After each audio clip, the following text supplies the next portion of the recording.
Today we're going to talk about data protection and privacy for library members. I have with me Dr. Adrian Raper. He's in charge of data protection for Clarity. Morning, Adrian. Morning, Andrew. Okay, can I start by asking, why is this relevant to public libraries and library staff in the first place? A library member who's using Clarity's programs can run the programs anonymously, or they can choose to create an account which will let them log in each time and keep track of their progress. And if they do that, then we're collecting data on them. Okay, but is it really important if someone accesses a library patron's data? After all, it's only scores and some English exercises. Well, people usually create an account with something like their email as the identifier.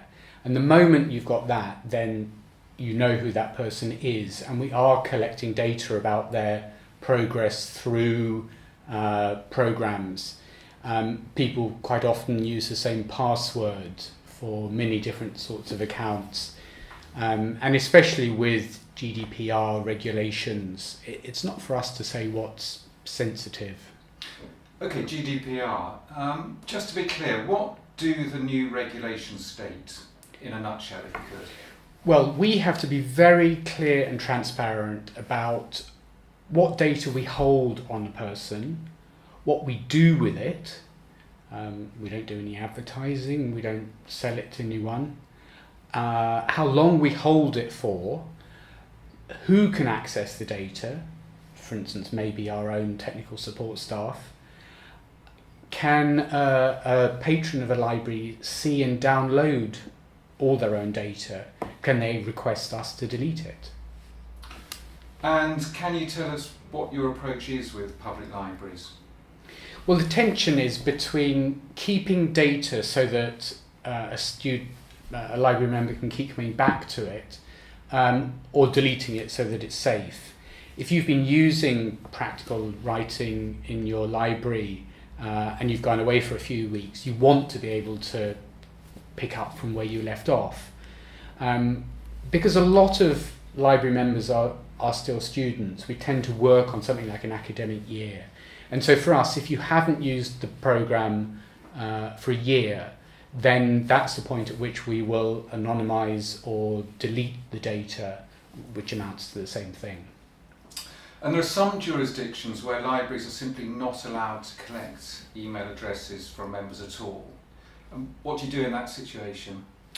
Well, then we can set it so that the library member is only able to run the program anonymously, at which point we're not collecting any identifiable data in the first place. So a library can just request us to do this, to set that up in the configuration for them. Okay, thank you. And a couple of practical questions.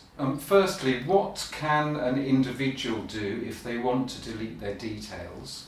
And secondly, where can library staff find the data protection policy?